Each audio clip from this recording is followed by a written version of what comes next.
Now the 13th green, and Mark McCumber. McCumber had 1 under, shot out of the lead. Jim, he had a very makeable birdie putt, and he left it short coming down the hill from only about 12 to 14 feet. 1 under for the day.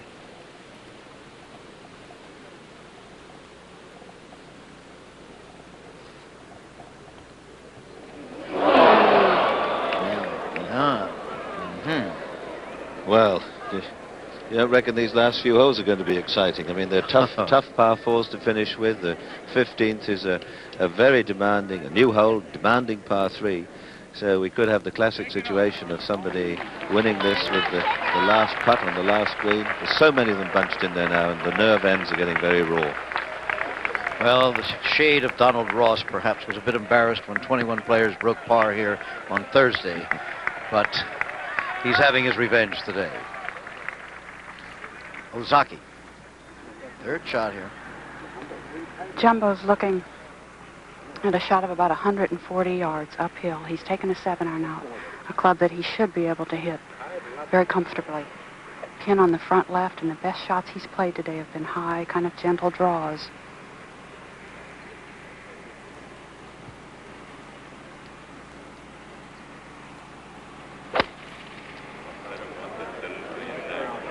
This looks to have started just right of the flag.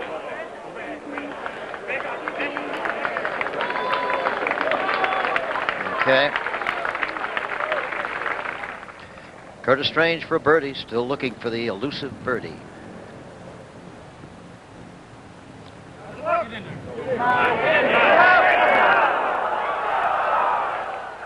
Boy, was that putt fast. Whew. Just slid by, Jim. Yeah. Only one of the leaders actually made the turn under par today, and that was Mark McCumber. He had 34 in the front 9. Everybody else was even par or more. There's the leaderboard. Strange of Virginia, Saki of Japan, Kite of Texas, Hank of North Carolina. They come from everywhere, the great golfers of the world. Ian Woosnam at 1 over par. Just a moment ago, at 15, his attempt at a birdie. Ian Woosnam of Wales, as we said, they come from everywhere. Put him back at even par. 2 shots out of the lead.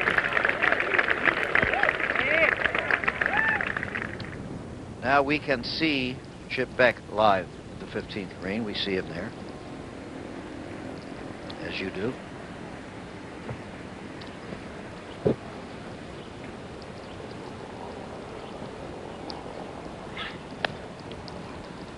He said looking for his first victory this year, but second leading money winner of 1988.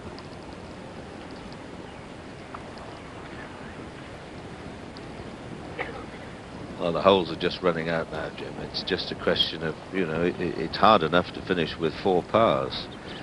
But we've seen players, Payne Stewart finished with a couple of 3s the other day. So did Nick Faldo. It's possible. Yep. Didn't hit it. Short.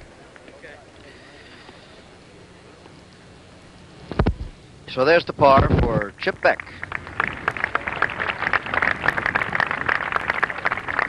Someone seize control, or will they all fall back and leave one player as the champion? Well, the way it's going now, you could have about 10 people playing off tomorrow. That's right. Kite's birdie attempt at 11. You see the shadows now. The sun is shining at last. We've got the weather we had been hoping for all week. Didn't get until this afternoon. No, it won't make it. Nope. A man who had a 3-shot lead early this afternoon and now has to scramble back.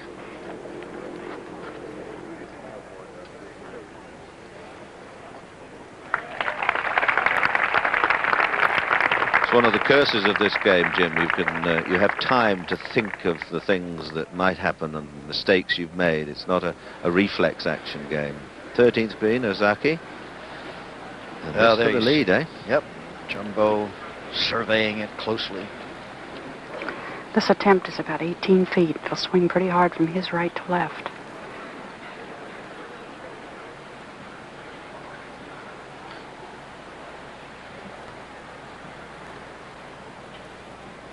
Bandage on the right thumb there. Must be just a scratch.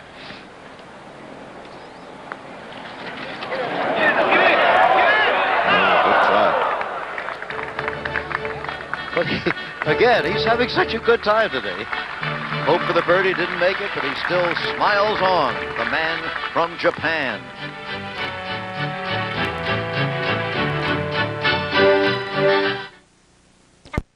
Trying to get that lead again.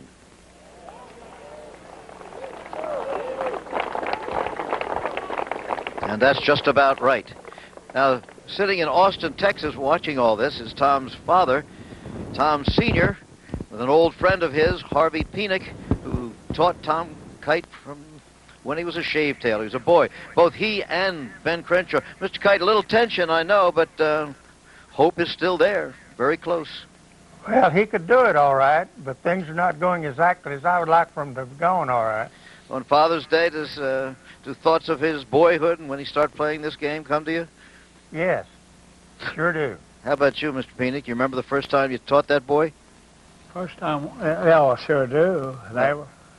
Tom had started out up around Dallas, but I remember him just as a young boy. Well, what a lot of talent. What would you say to Tom Kite today, right now, at this minute? What should he do? Oh, I tell you, he just got to have confidence in that new putting stroke. If he can do that, I'm sure I have a lot of confidence that he'll come through all right. I mean, the first time you gave him a lesson, did you see some promise in this little kid? Well, the last time he was here, I worked with his sand trap. And one of these, he got down in one putt, which I think was good. Mr. Kite, when did you first feel ambition for your boy, that he might be this good? I never did until he turned pro. Oh, yeah? Huh?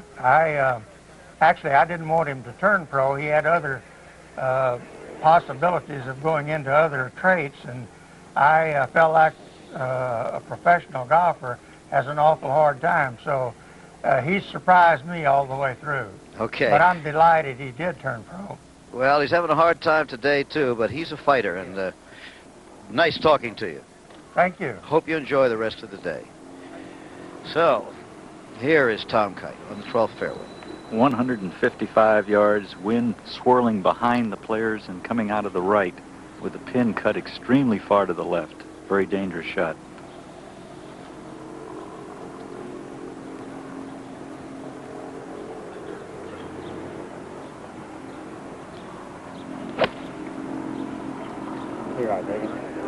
Beautiful looking golf shot. I should say so. So as they say at the racetrack, hold all tickets. The result is far from official. That's right. Jumbo. 14th tee.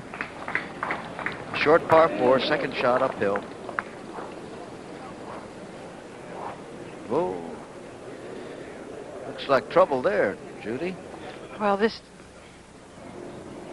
Okay, we'll get another look at that. Here's Scott Simpson at the 12th. 2 strokes behind. That was from 150 yards. Another good-looking shot. I should say, even better than the other.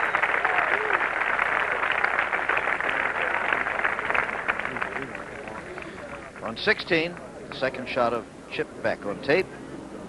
Beck, 1 shot off the lead. It's Jumbo and Strange, remember, tied for first. Get up. Get hard, baby. Yeah. Didn't get up as far as he wanted.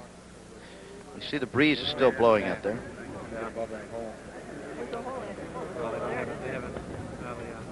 And next to play on that hole was Ian Woosnam. Just a couple of strokes behind, so... Yep. But you've got to finish with no worse than 3-4s, because they're difficult holes to finish with. And that 1 under may have just come off it a shade as he got it up the green. Just side by side.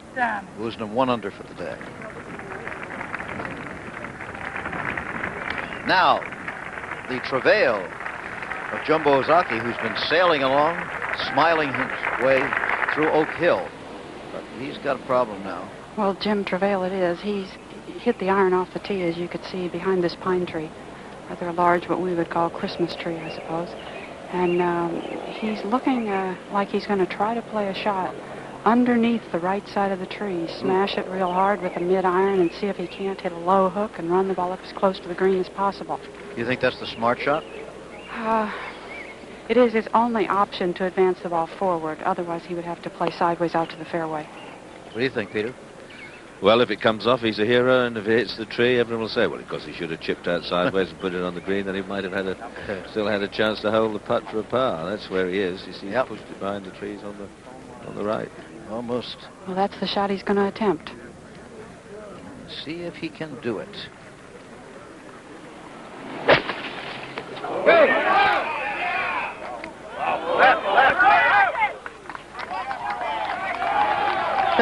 The ball went firing over the green, and I can't tell just how much trouble it may be in. Over the green, though. Over the green, for sure. Okay, He hit the shot he wanted, but too much of it.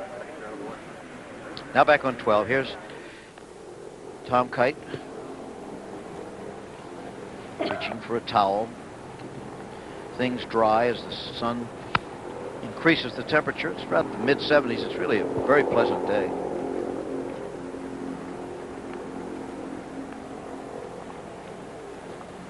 Okay, have a look here now. Strange and Ozaki tie for the lead. 1 stroke back. Tom Kite, who led when the day began, and Chip Beck, who is coming from the rear. You saw the others there. Tom Pernice having a very good day on the golf course. Larry Nelson was going along nicely until he got a double bogey. Kite.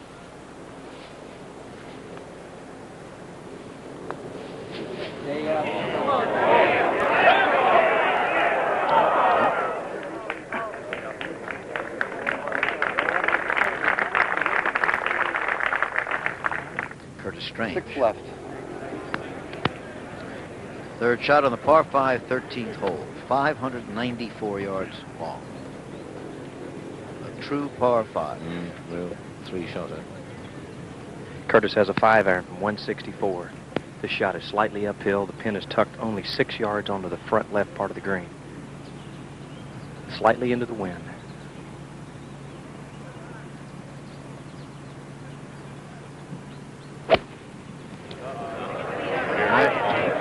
Well, he's hung it way out to the right. Putt on the green. We've been joined in the commentary booth now by Jack Nicklaus. Tell us about the course today, Jack, how it's playing out there, and any idiosyncrasies it might have developed. Well, the golf course is playing all right, Jim. It's seems to have dried out a little bit. The greens are putting reasonably well. It's obviously it's still soft as can be, but just like the putt that Curtis has coming up here in a minute, it was they're still not as fast as you think they might be. That's Chip Beck. That would have tied him for the lead.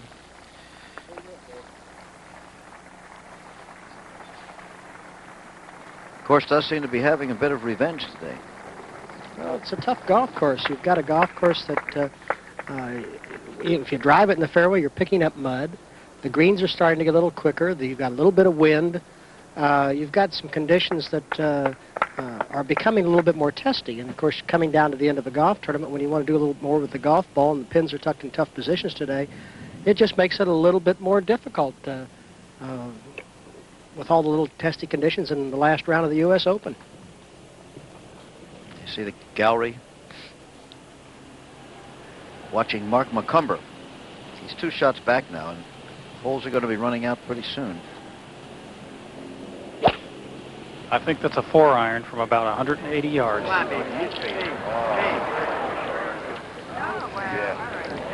Drawing back. The wind really held that ball up. It's blowing very hard right now.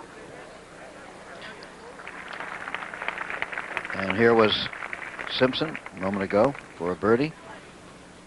Oh, well, that puts him at 1 under, back within a shot of the lead again.